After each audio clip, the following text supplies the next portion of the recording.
How's it going, my little balls of dust? Here with a vlog. Haven't done one in a while, but oh yeah, Mouse decided to come in here and just have a little conversation, It's that time of year where everything is so much more stressful. And it's kind of funny that like the government was like, hey, what's the most stressful time of year? Oh, the holidays? Well, let's put the most important date for the country right in the middle. Like, right between fucking Thanksgiving or right between Christmas. And, I don't know, between two holidays. You know which ones I'm talking about. The spooky one and the one where everybody gets fat. Sitting here in my kids' room while my daughter plays in the background. I'm not sure how much of her you can get because I got, oh wait, you can't even see it because it's in my shirt. Oh gosh. Bam! Got a, got a little microphone. Been talking about getting one for a while, but finally went and did it. And by I finally went and did it, I mean my wife went and did it because I can't do anything for myself. If it's something simple like getting something for somebody else, I can do that. But if it's getting something for myself, impossible. But yeah, so I'm gonna be doing some finagling, some editing with the microphone and testing out like having it here and having it under my shirt. So the audio might the audio might kind of jump around a little bit. I'm just gonna, my goal with the vlogs is to just leave them unedited because I don't have very much watch time and I need more. I'm only kind of kidding. I do need more people to watch my videos longer or more to help monetization, but I guess that's on me to make my videos more interesting. But that's not what we're talking about today. What we're talking about is the stress of election time. Now, I listen to mostly podcasts while I'm out, working and whatnot. I have a podcast in my ear and I'm going about my day. And all the podcasts that I listen to on a regular basis, oh wow, look at that. They've all had Trump, Theo Vaughn had JD Vance on, and I've listened to them talk a lot now. And then you listen to somebody talk a lot, especially somebody who's political, and you start think, hey, he says shit nice. But then my wife said to me yesterday, like, I said, I'm not going to vote because I don't really endorse either candidate. But if I was going to, at this moment, it would probably be for Trump because I've just heard him talk more. I've not heard that much of Kamala. And she said, I can't believe you said that. And I was like, maybe I should try to listen to Kamala more. There's a couple podcasts out there that she has done, like 20, 30-minute like interviews, and I've not listened to them because they're typically not podcasts that I do listen to. Like I know she did Call Her Daddy, and that's a little too close to my podcast that I've not done in a while. That, you let me know. Should I bring that back? I've been thinking about getting guests now who are dads and just talking about life with them because I tried to reach out to you guys and have you guys ask me questions or just give me things to talk about. And you didn't do it. And that's fine. I mean, it's not fine. I'm actually kind of upset, but it's fine. So maybe I'll just get some guests and I cut my own hair. You like it? I had Kelly fix it in the back and stuff, but yeah, did that myself.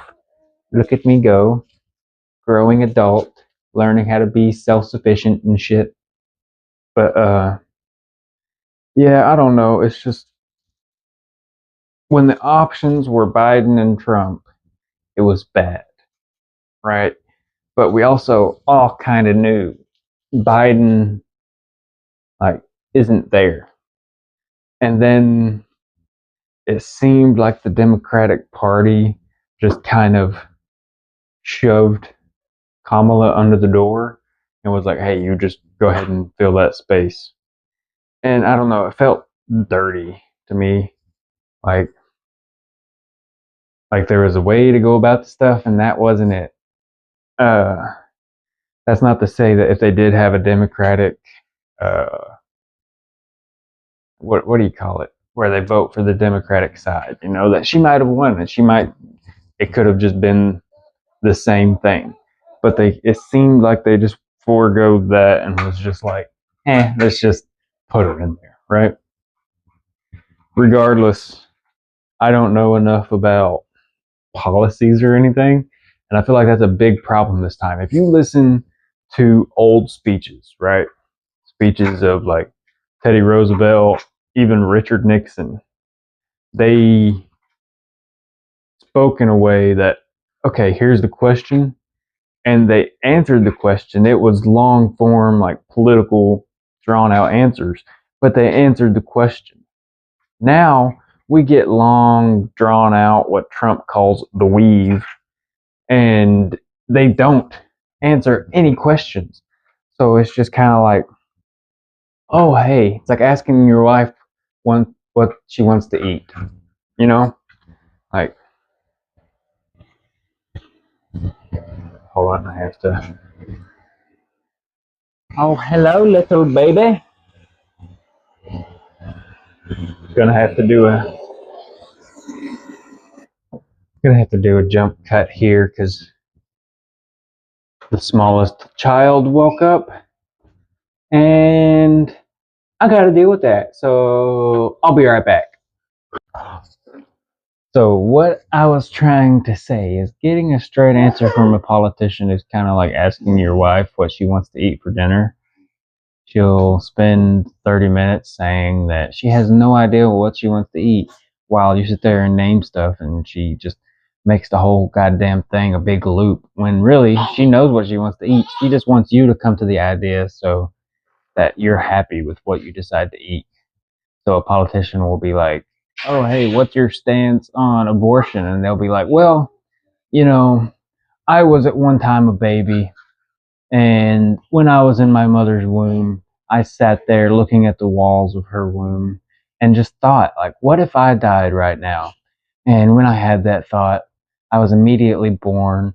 And then I spent my whole life in politics working to figure out how I could impact this world in a great way. And, it's just a terrible thing that people have to deal with stuff like that. And I just hope we can all come together. And it's like, what? You didn't answer anything. So, and that just seems to be what happens a lot of the time. And I hope that we as a society in America can come to a point to where we can see through the veil of shit.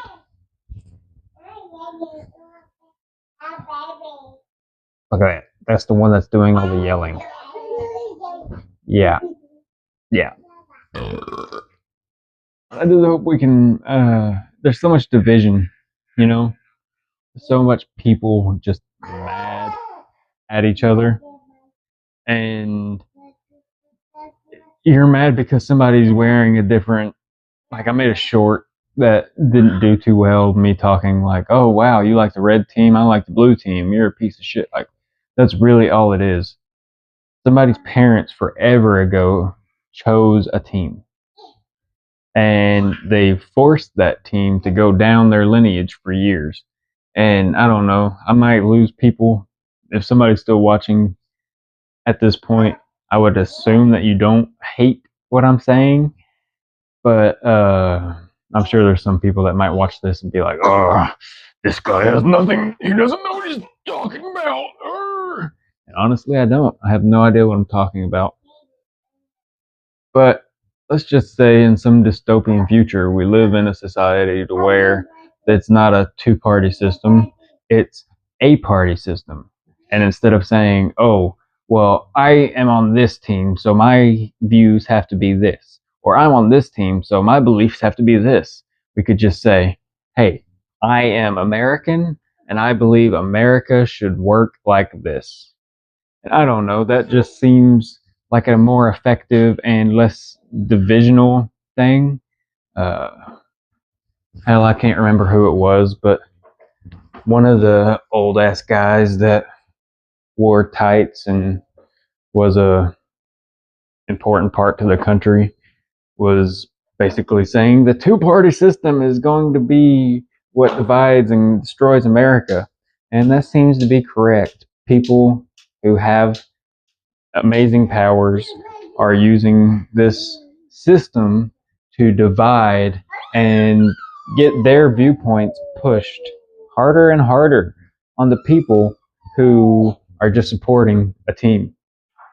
So I don't know. This whole thing might fall onto deaf ears. And if it does, that's fine. I'm just, you know, out here doing the damn thing, posting stuff, and trying to talk over my children. That's all I'm doing. So I hope you have a good Halloween if you celebrate it.